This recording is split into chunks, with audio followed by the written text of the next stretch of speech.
Hi, good day. This is Enrique Alvarez of Vector Global Logistics, and thank you so much for listening to Logistics with Purpose. To celebrate Earth Month, we're offsetting 1 metric ton of carbon for any episode downloaded during April through carbonfund.org, up to 200 tons. We hope you take advantage of this opportunity to listen to these incredible conversations of people making a difference in their communities and around the globe. Not only will you be inspired, but you'll be protecting the planet with every download. Happy listening, and thank you for helping us change the world through supply chain.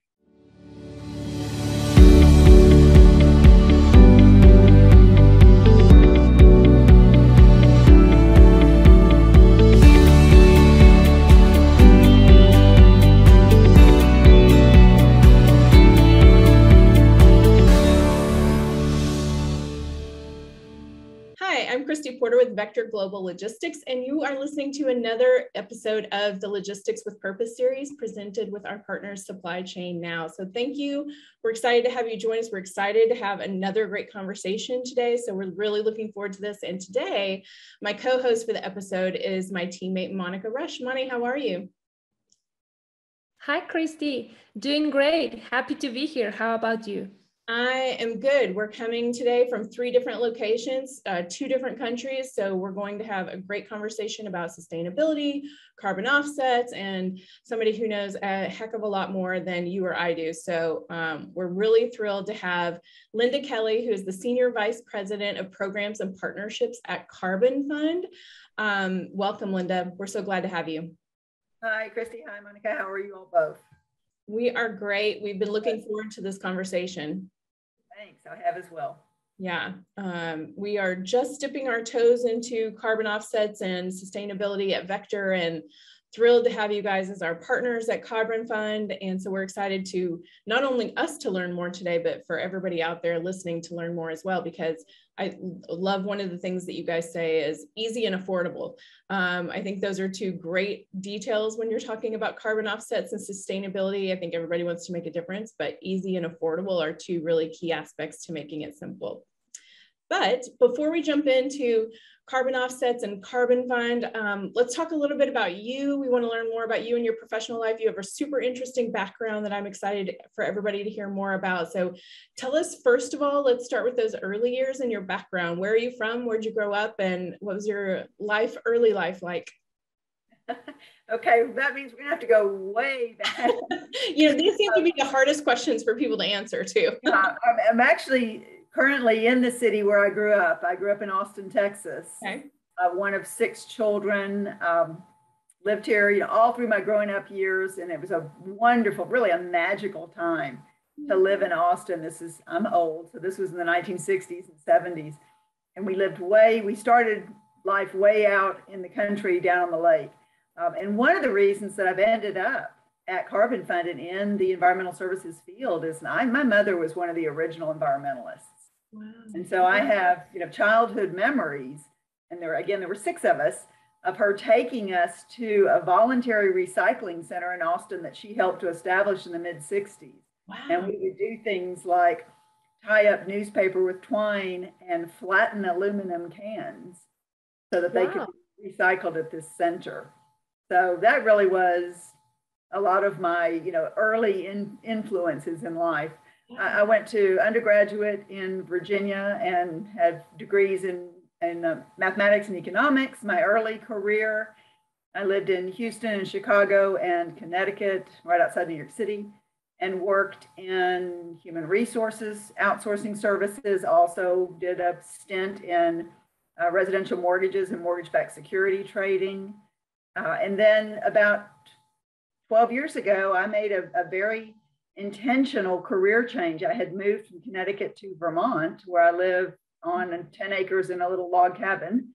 Wow. And took the opportunity to go back to graduate school. So I went back to graduate school at Vermont Law School and studied environmental law and policy. And that's really what brought me into the environmental services field. It's an area where I had done a lot of my personal volunteer work, working with organizations that were environmentally focused.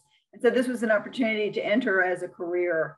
And as soon as I graduated from that program, I joined Carbon Fund, and 11 plus years later, here I am. Wow. Wow. Incredible. You have such a unique background. So let me ask you, when growing up, did Austin already have the Keep Austin Weird motto? It came along. It was a little more true then than it is now. But it certainly came along in the 60s and 70s. Interestingly, the couple that really came up with that moniker from Austin subsequently moved to Vermont. Oh, and I actually met them once in Vermont. So yeah, and then I picture when you say like Vermont, New Hampshire, all of those states, and then the fact that you lived in a log cabin, it's just it's perfect and picturesque and exactly what you think of. Yeah, I have yet to visit those states, but they are on my list, especially during the fall. But I'm just picturing a syrup label right now with the log cabin and everything. So, and then I love that early sustainability background as well. It sounds like it was ingrained from the very beginning. Very much so. Yeah, that's awesome. And you know a lot of places and have done tons of things from mats to environmental stuff. So, wow. Yeah. And I wanted to ask you if there's another like specific story or lesson from your childhood that has shaped you to who you are today and what you're doing now. I mean, I know that your mom inspired you a lot since you were a child from what you just told us. But is there anyone else who inspired you or another story that you'd like to share with us about your childhood? Well, again, my childhood was very much focused on being outdoors. When you grow up in Texas, a place that's so warm most of the year, and we lived on the lake. So we did a lot of swimming and water skiing and fishing and those types of things. I love fishing. Fascinating grandmother on my father's side. My grandmother is one of 12 and actually grew up most of her years in a ranch near San Luis Potosí in Mexico, where my great-grandparents raised their 12 children. So my grandmother really grew up in that part of Mexico, again, very much in the outdoor living and outdoor setting. She later went to college in Texas, met my grandfather, they married, and then my grandfather was transferred to Mexico City to open the first Chevrolet dealership. Oh, wow. So my father moved there when he was 2, and my grandparents lived in Coyoacán, which is it used to be a suburb way south of Mexico City. Now it's in the city. Not now. Again, very much, living on a hacienda with horses and very much an outdoor focus. So I really think I had that my entire life, a very close connection with being outdoors, being in nature. My mother was a big birder and still is and has been her whole life. And so that really does draw you out into nature. And I think that experience made me interested in conserving and protecting our natural environment. Yeah, especially when you know like outdoors in different countries. I know San Luis Potosí and Mexico City, and Coyoacán is just beautiful. It's no way in the outside of the city now, but it's beautiful to go for walks and visit different cafes, parks. And San Luis Potosí has La Huasteca Potosina, which probably it's full of different trails and hikes and a lot of waterfalls, lakes, beautiful, like turquoise watercolor. It's just amazing. And then you go back to the US and you have like all of this mix of getting different outdoors in different countries. It's just amazing that you're doing what you do now. So, wow. Sounds like you definitely prefer picturesque environments though. So good for you. Yeah. And again, one of the nice things about Carbon Fund and something that our team that we all agree on, we wake up each day and feel like we're helping. Yeah. We're doing something positive and it's helping. Yeah. Well, before we jump further into Carbon Fund, you mentioned a few of your previous jobs and careers before joining the Carbon Fund staff. And they spanned quite a wide variety of industries as well. So how did you kind of navigate one to the other? What took you on that path? Some of it was relocating with my husband, who was moving for his job. And so I often was what we used to call the trailing spouse, that I was the one who typically had to change careers. So, some of it was just kind of luck and timing. But I had a pretty broad background with underpinnings of mathematics and economics. And so it was pretty easy to purvey those skills into different industries. And why math and economics? I ask as someone who is really challenged in both of those areas. So how did you end up pursuing those two studies? Well, my undergraduate degree was at a liberal arts college. And so that was, to me, the most business-oriented degrees that I could pursue. And it turned out to be, very beneficial. I still use those skills very much today with Carbon Fund. We do a lot of calculations of carbon emissions. So, the mathematics skills do come into play. Yeah, for sure. Yeah. Wow. Yeah, and going back, you mentioned that you have a master's of environmental law and policy. So after being in math and all this economic stuff, what made you want to pursue this advanced degree, and what are some lessons that are very important that you learned as a result of this? Yes, again, it was a very intentional desire to change industries. And so I knew, while I had lots of good business background, I didn't have the academic training in environmental services or environmental policy. And part of it was I was living in Vermont, and Vermont Law School offered this master's program. It's a one-year master's program. So it was a fairly simple program to pursue. And I got to go back to campus as a 50-year-old, which was a lot of fun. And spent a lot of time getting to know my professors because it's a fairly small campus. But the training was very much focused on, various governmental regulations in the United States and other countries, the environmental protection agencies, regulations, and how those regulations get enacted once laws are passed.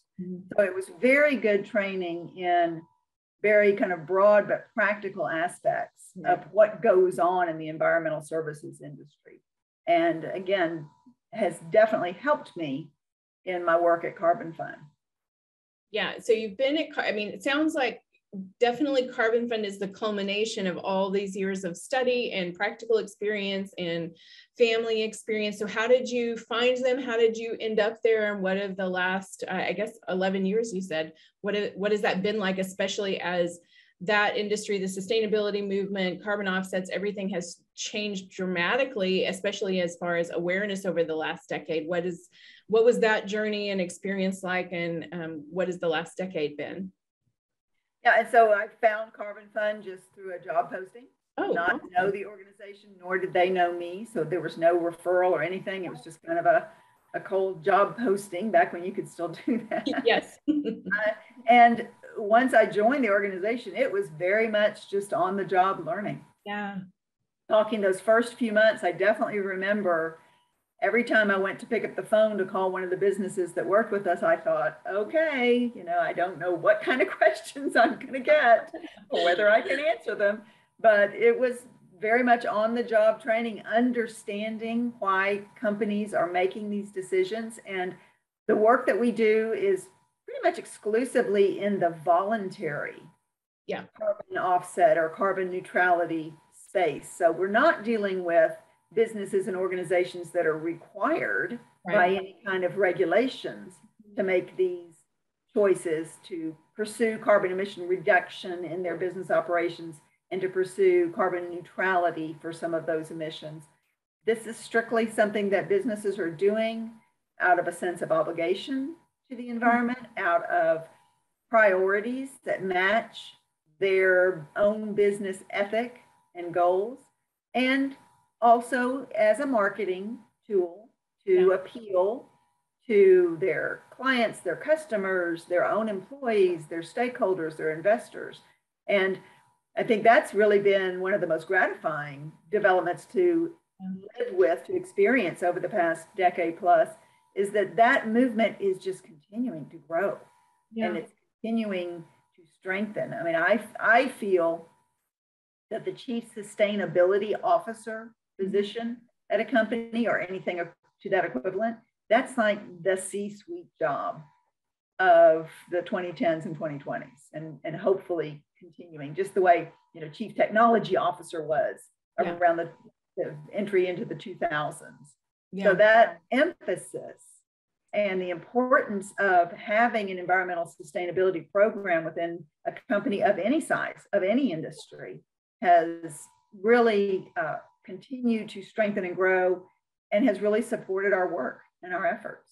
Yeah, and for those who are not familiar, let's give, as we had to do for ourselves a little bit, can you give us just a carbon offsets 101 and kind of just tell us a little more about the mission and process that happens over at Carbon Fund? Sure. Do you want me to start with just a general overview of the? Let's do it. Yeah. And then I'll talk a little more about carbon credits. Sounds terrific. CarbonFund.org Foundation is an 18-and-a-half-year-old 501c3 environmental nonprofit. We were founded by Eric and Leslie Carlson, a husband and wife team that were working in U.S. governmental energy efficiency area, and really had the vision to create an organization that would make it very simple and very affordable for businesses, organizations, institutions, foundations, and individuals from any industry, any location in the world, any size, to work with us to understand their carbon footprint, assess their carbon emissions from various operations, pursue ways to reduce those emissions, very important step. And then for those companies that want to do more, that want to be able to make a claim of operational carbon neutrality in some part of their business or across all of their operations, they can make donations to Carbon Fund. And we use those donations to support third-party, validated and verified voluntary carbon offset projects around the world that have gone through very strict reviews in order to be established to international requirements and maintain their operations to those requirements. We use those donations to purchase from those validated projects their verified carbon offsets in the same quantity as the emissions that the business or the donor is looking to neutralize. And we purchase those credits, all of which have their own unique serial numbers. And then we retire those serial numbers on the registry, the public registry that the standard for the project maintains, so that those emission reductions that that project has achieved are used. They're permanently retired from the marketplace. So what is that really doing? What does that really mean?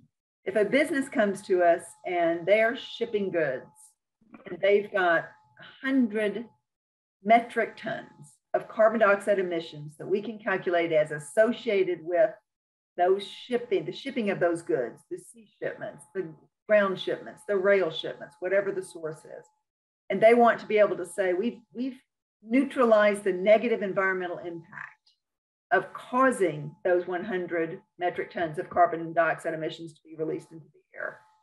They make a donation to Carbon Fund. We go to a project like a wind energy project in India, or a small hydroelectric project in Chile that's producing electricity through hydroelectric means rather than coal, or a rainforest conservation project in Brazil that's preventing rainforest from being clear cut for agriculture or livestock grazing, and instead are protecting and improving the health of that forested land.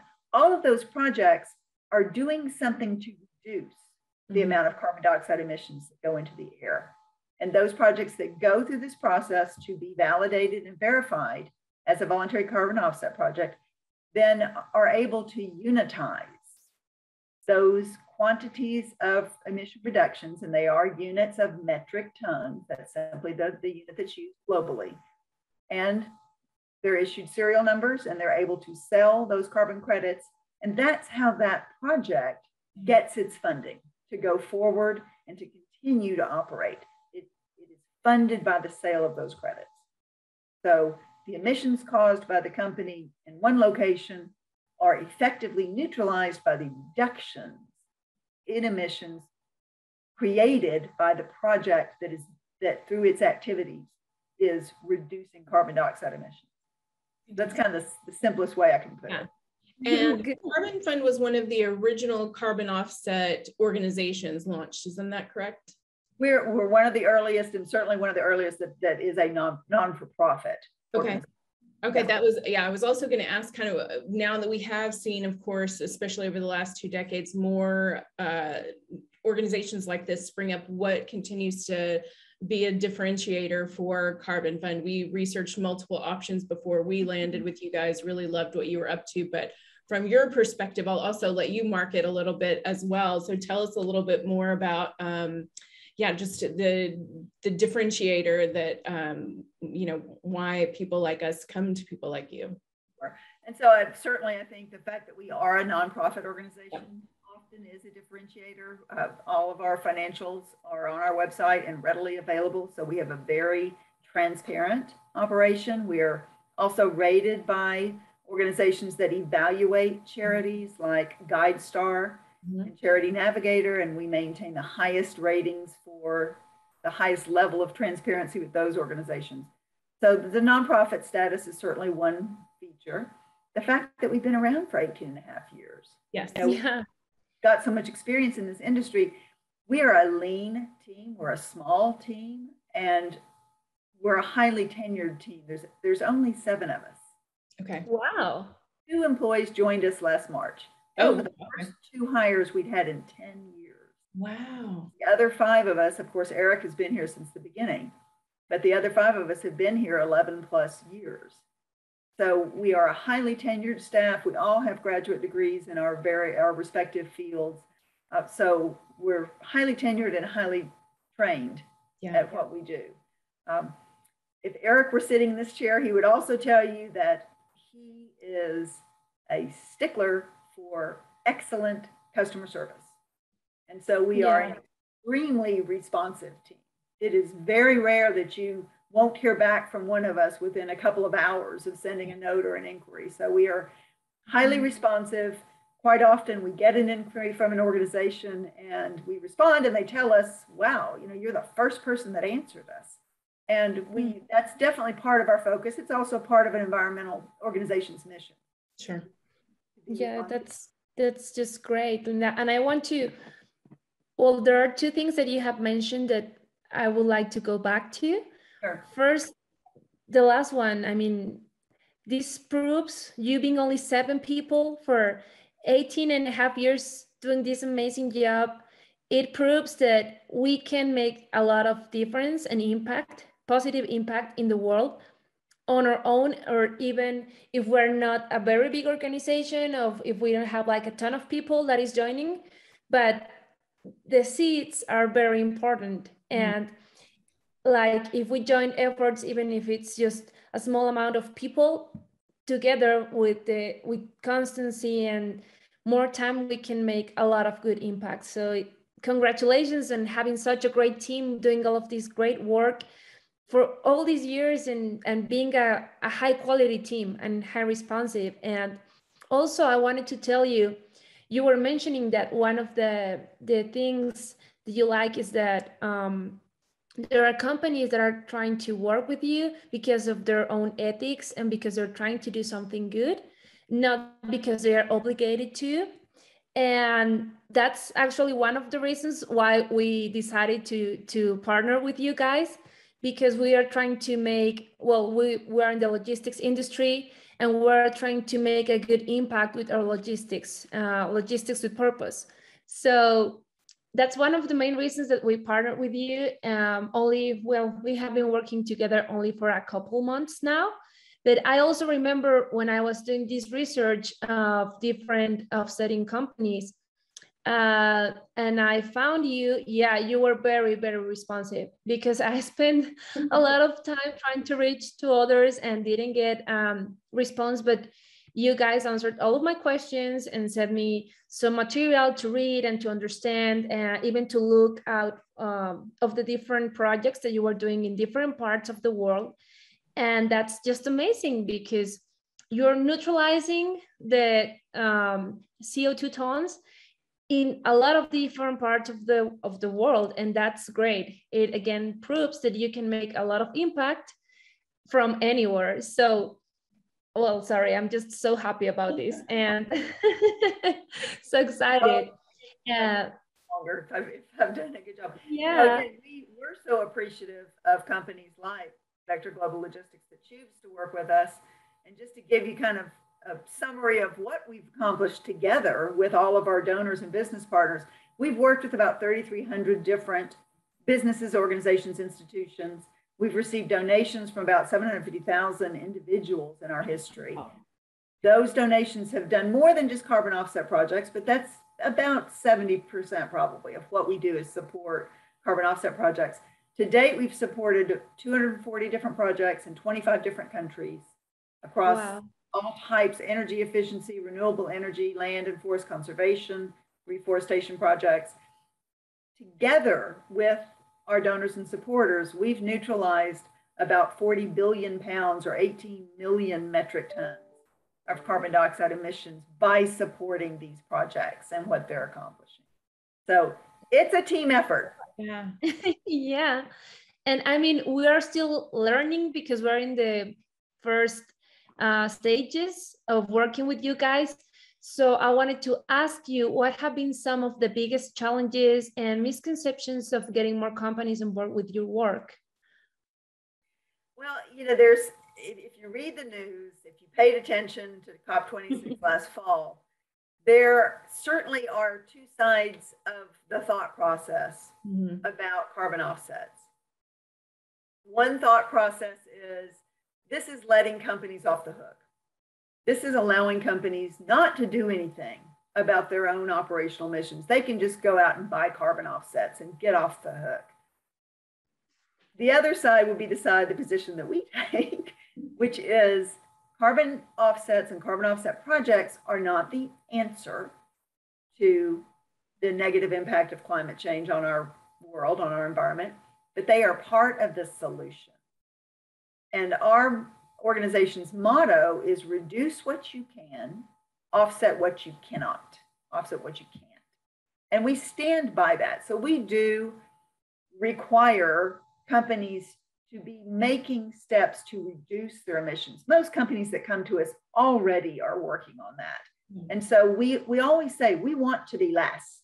We want you to work really hard to look for alternative operations within your business that will reduce your carbon footprint before you start looking to purchase carbon credits in order to neutralize the remaining emissions. So we really do want to deal with what currently you cannot eliminate. So currently, when you ship products, there is no true zero carbon footprint option out there. There are things being developed. There are alternative fuel sources being developed. There's sustainable aviation fuel. Again, not zero carbon footprint, but certainly reduced. But in the meantime, your shipments are causing carbon dioxide emissions. And as Eric, our president, says, you can choose to do nothing or you can do something. And so by supporting carbon reduction projects, you are doing something. You are helping those projects. Again, projects that go through these strict validation and verification requirements have to prove that they will be dependent upon the funding that they get from selling carbon credits, or the project would not go forward. So that's really the other side. I don't think anybody in the carbon offsets industry or any project developer would claim that they have the answer, but we all believe that we're part of the solution. I love that. Yeah, I love it too. Yeah, and you mentioned all the great things that your partners along with your team have accomplished. So wanted to also give you an opportunity to give a shout out. Can you give us a few names of the companies that have joined this effort? I know there's a lot of really recognizable ones. And then I also know that, tell us a little bit more why you mentioned a little bit earlier, and maybe you can expand on it a little bit, why individuals and companies, why they're joining. I would assume interest has skyrocketed over the last 10 years since you've joined. So what is that interest? So who are a few of your great partners that you're working with, and why do you think interest has skyrocketed over the last couple of years? Well, we've worked with an awful lot of organizations, so I'm just going to pull some off the top of my head. So for instance, we work with Amazon. on their Climate Pledge Friendly initiative, which is a product level carbon neutrality program, where our certification that a product itself has fully neutralized its carbon footprint is one of the sustainability certifications that Amazon recognizes. For many years, we've worked with some big names in the transportation industry. We've worked with Amtrak and JetBlue for 10, 12 years, and JetBlue has been a real leader in neutralizing the fuel consumption for all of its US domestic flights, as an example. We've worked with Bristol Myers Squibb. We've worked with Dell. We work with Motorola. We work with financial investment firms like the Carlyle Group. In your industry, we are very proud to work with Vector Global Logistics, but we work with C.H. Robinson, and we work with Convoy, and we work with Flexport, and we work with Flock Fleet. So there has been more interest in the logistics industry over the last few years. We also work with, a one-person entrepreneur that offers a consulting service or has created their own product. So we work with businesses of all sizes from all corners of the world. Yeah, I love that it's easy to see on your website. To be honest, I would never have thought as an individual of going to your website and looking at carbon offsets. So I was really surprised and excited to see that as one person, you're showing how you can make a difference, how you can offset, how you can calculate. And it's really easily broken up on your website as well. Like, are you under 20 people? Are you under this many people? Do you want to offset your company's travel in addition to shipments or anything like that? So there are a lot of really fantastic tools on there. And as you said, the original vision was also to make it easy, accessible, and as Monty pointed out, one person can certainly make a difference, and it's very easy to figure out what your impact is and how to take that step in doing something about it. So congratulations on making that a great process. One of the reasons we offer all those options is we try to meet the company where they are. Yeah. Their own sustainability journey. So we don't demand or require that you join at certain levels. There are different program benefits that we offer depending upon the level of carbon neutrality that a company is seeking. But we will meet a company wherever they are in the journey. And one of the reasons we've had such long-term partnership relationships is we just continue to progress with you on that journey. I would like, if I may, to bounce back to another differentiator. This is something that didn't really come up previously, but another reason that I think a lot of businesses choose to work with us is that we not only support carbon credits and source them from projects where we have no direct involvement, but our team also has always been in the project development area. So in our early years, we helped create some forest conservation projects in the United States. More recently, over the past 8 to 12 years, our team has worked with local environmentalists, local landowners in Brazil, in the western state of Acre, Brazil, along tributaries to the Amazon River, to conserve rainforested lands there. So we've helped to create and establish these projects that are reducing carbon dioxide emissions by avoiding the destruction and the degradation of critical Amazonian rainforest. Obviously, not only because the Amazon rainforest is the lungs of the earth, referred to as the lungs of the earth, with its carbon dioxide sequestration, but it's also the richest area on the earth for biodiversity and flora and fauna. And when you're protecting rainforest land, you're protecting habitat for the creatures that live there. We've also worked with the local communities that live on those lands and built schools and provided sustainable agricultural training courses and employed some of the local villagers into the projects and provided medical care. So there's also, when you're dealing with forest conservation-based projects, there's also a lot you can do for the surrounding community itself. So that expertise, the fact that we are also project developers, and our team has written thousands of pages of the reports and documentation you have to submit to get validated and to go through the annual or biannual verifications to prove that the project is still doing what it's supposed to be doing, and the third-party inspections and monitoring reports. So we're on both sides of the table, if you will.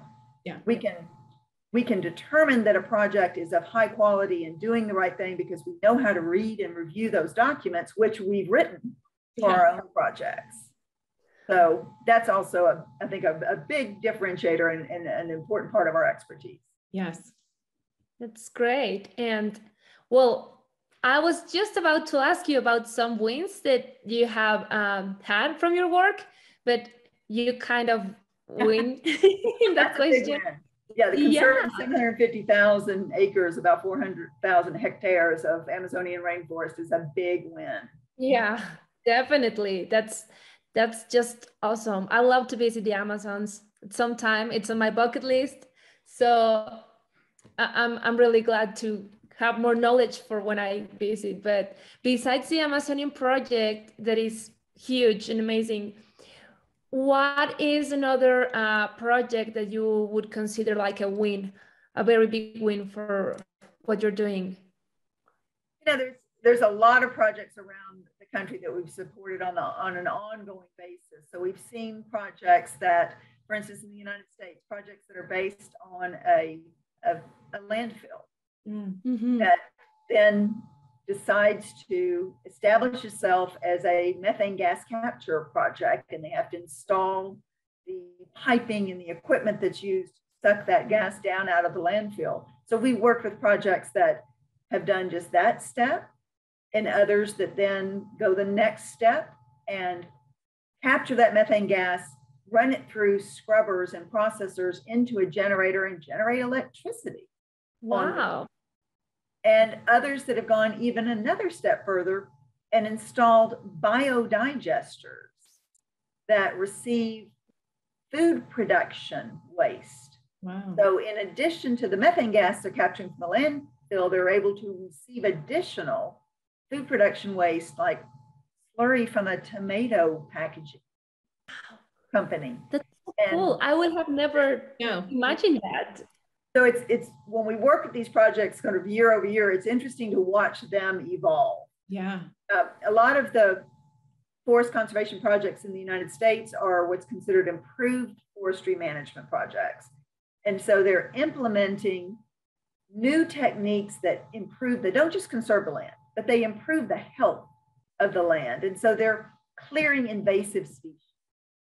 And they're doing strategic timbering to open up the canopy of a forested land to allow more trees to grow. I mean, sometimes you do have to call out the older trees that may be in poor health in order to allow more trees to grow. So it's been very gratifying to watch those types of projects that are actually increasing the carbon dioxide sequestration of that forested land because they're improving the health of that land.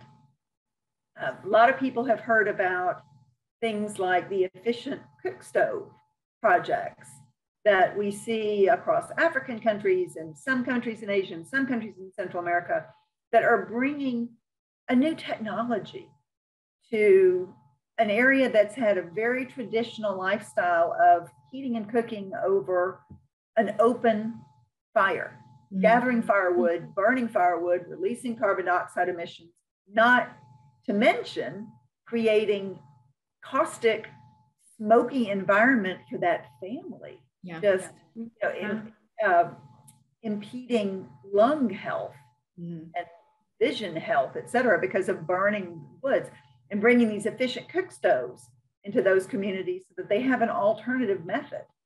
There are other projects that have actually developed technologies that make it really, really simple to take available water from streams and rivers and lakes that might otherwise not be completely potable, not be completely safe to drink, but through very simple filtration technologies, delivered those equipments to communities that's vastly improved the health of that community. Again, they're not boiling that water and reducing the carbon dioxide emissions through burning wood, and they're instead using these filtration processes.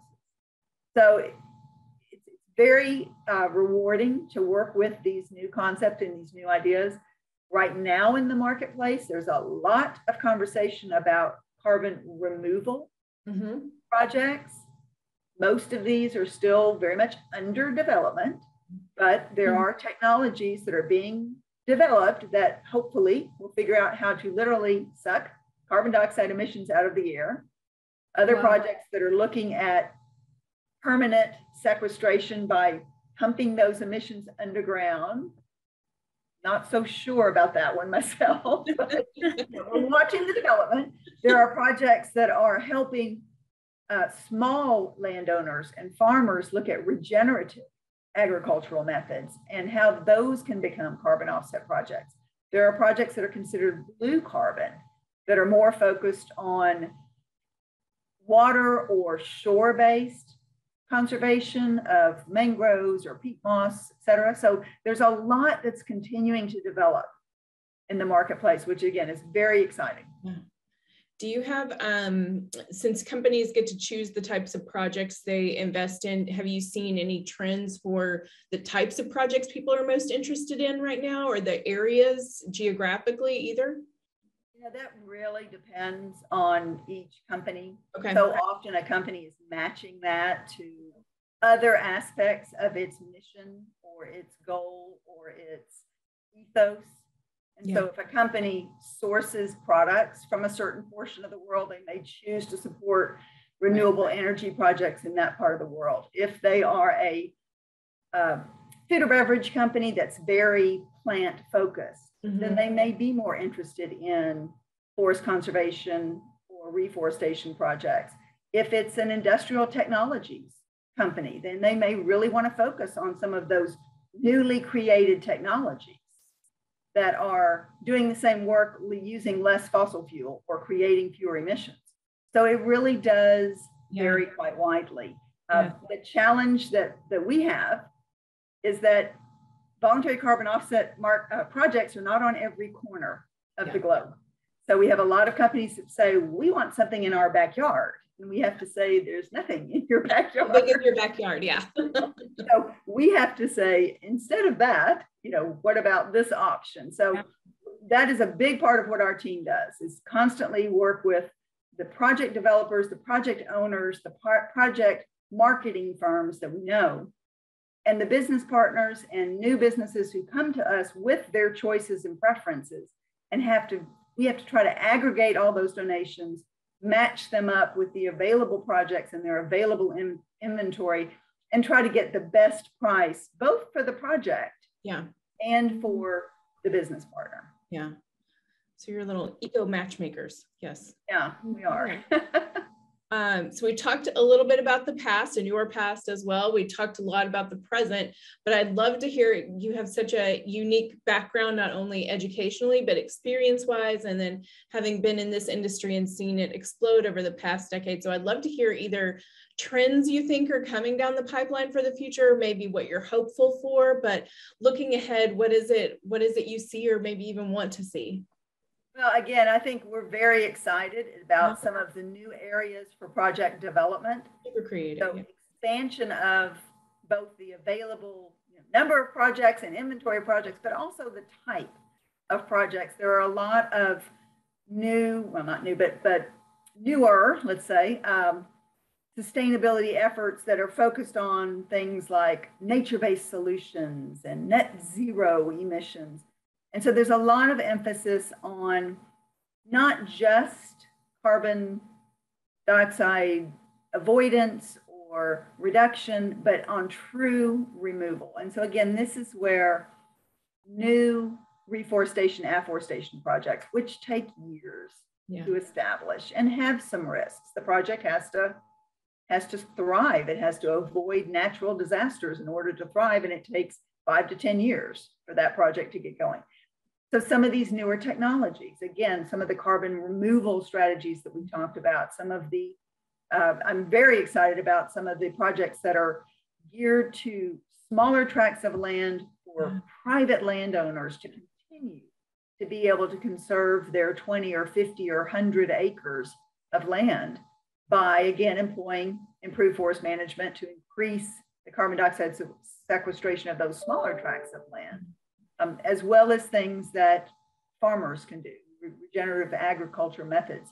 So a lot of those new trends we think are very exciting. Mm-hmm. They're all needing to get through some processes. There are new standards, new verification programs that are being established for these newer technologies. So it's a little bit of a race. Yeah. Can the international standards come up with best practices for these newly developing options and strategies for carbon emissions removals, reductions, sequestrations?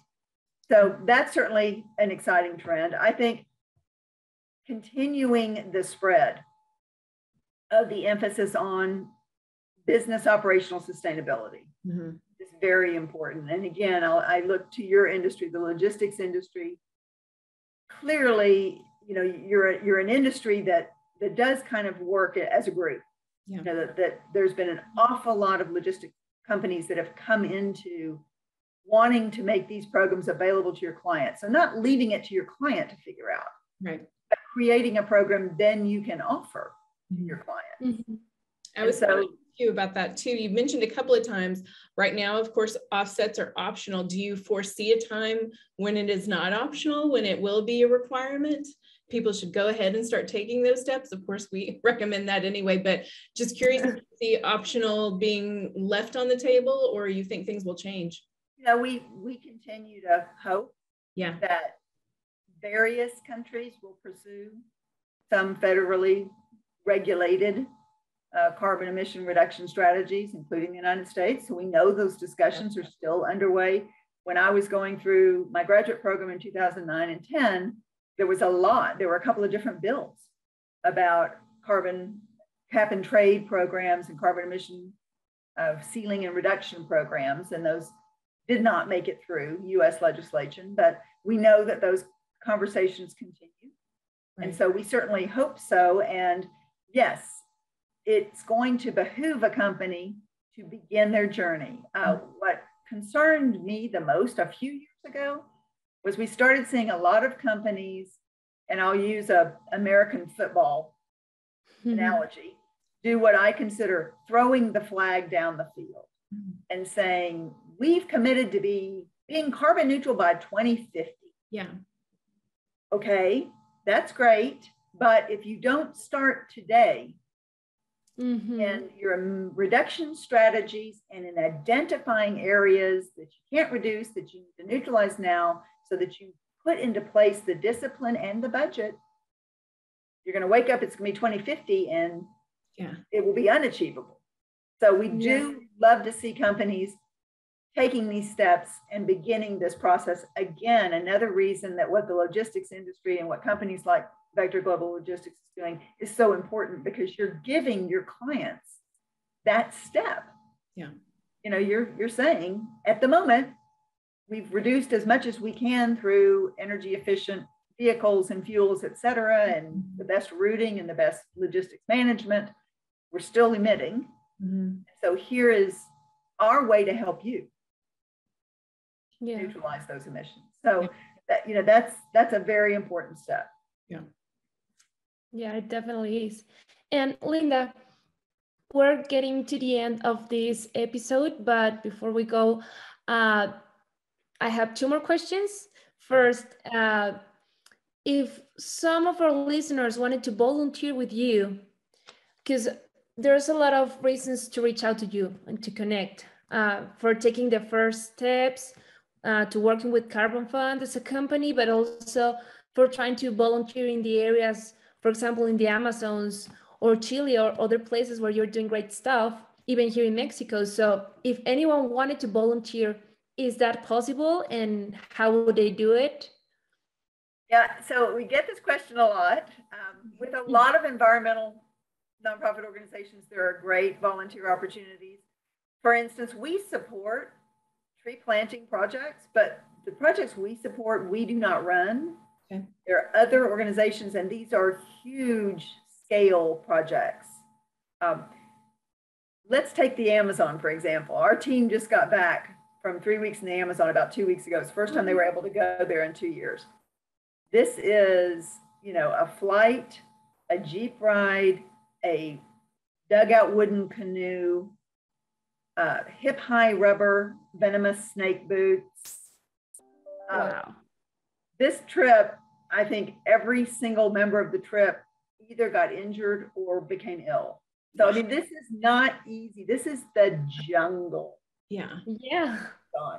So it's, frankly, it's usually not very possible to volunteer on site. The other example would be either one of those methane landfill gas capture projects I mentioned, or picture a wind energy farm. Those are commercial operations. You know, if you've ever had a volunteer come into your organization, you spend more time keeping them out of harm's way than you do. Yeah. So frankly, it's not usually possible to do any on-site volunteering with a voluntary carbon offset project because of the size, scope, scale, type, and location of these projects. What we work with companies to do quite often is to create challenges within their workforce. And so come up with certain goals that your workforce can implement and challenge each other on: reducing the amount of paper that you're using in the office, reducing the number of times that you drive, that you commute to the office rather than walk or ride or take public transit or ride a bike. So we can help companies come up with those kinds of internal challenges, which frankly in some ways are more effective, because that can make lasting impacts and changes within a company's own operation. And then they can use those reductions to raise funds to donate to one of the carbon offset projects. So that's more often the type of volunteer activity that we help with. Good. It's very interesting. Yeah. Also. And so hard to do it. And well, so hard to go to the different places, as you mentioned. I that was not in my mind. Yeah, but there's a lot of logistics involved when you're looking at forest conservation. Yeah. And well, how can our listeners connect to you and, well, of course, take their first steps with Carbon Fund as a company or as an entrepreneur? Yeah, I mean, they certainly can contact me directly. We have a website with various ways to get in touch with us. And as I said, we're more than happy to talk with any business, any organization about their journey in sustainability and really help find their best path and best starting point. So I don't know whether you want me to say my email address, or you simply want to provide it as part of the... We'll put it in the notes, but everybody can, of course, go to carbonfund.org, and their website is extremely easy to navigate, and Linda's info is right there. Yeah, and we've got a contact us page where you can tell us sort of the subject that you're interested in, and that gets routed to the correct one of us to get back in touch with you. Awesome. And I'm curious as well, just as we wrap up here, we talked about a lot of different ways. I love that you brainstorm with companies to figure out how to create change for their teams internally and create behavior change as well. Often people want to do something, but they don't know what to do. It's overwhelming especially if you have a large company or a large workforce, you have lots of business goals. What is a good small first step for somebody for one of our listeners to take as they're thinking about all the ways they can help, should help, want to help, but what is kind of the most practical, actionable advice you'd give somebody to get started? And so again, we're talking about a company here. Sure. Yeah. So again, for companies, I think the first step is to understand your own operations and where you're causing carbon dioxide emissions to occur. So anywhere that you're using a fossil fuel, you're causing carbon dioxide emissions to occur. You own or you lease or you rent office space. That's using electricity and heating fuel of some sort. So there's one place that you could identify your emissions. Your employees are normally commuting to the office and often business traveling. Again, until the technology provides us with zero carbon footprint travel, that's creating travel emissions. You're shipping products. Products are being shipped to you that you're using, or products are being shipped to you as part of your manufacturing process, and then you're shipping out products. And so again, this is where your global logistics firm comes into play. Mm-hmm. But until we completely neutralize emissions associated with product shipments, that's an area that you can focus on. So those are probably the three biggest, easiest areas for any company to approach. Perfect. Yep. And there are calculators on your website that, again, make everything really easy to use and easy to figure out. Thank you so much for your time, Linda. This has been great. I know Monty and I probably learned a lot just sitting here for the last hour listening.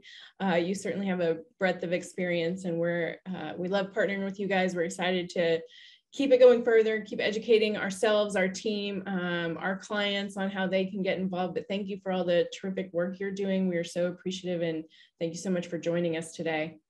All right, well, thank you both for hosting this. I really appreciate it. And I guess since this is airing in April, Earth Month, yes, that's a wonderful time to get started if you haven't gotten started yet. Absolutely. There's no better time. Well, thank you. And thank you for everybody for listening or tuning in.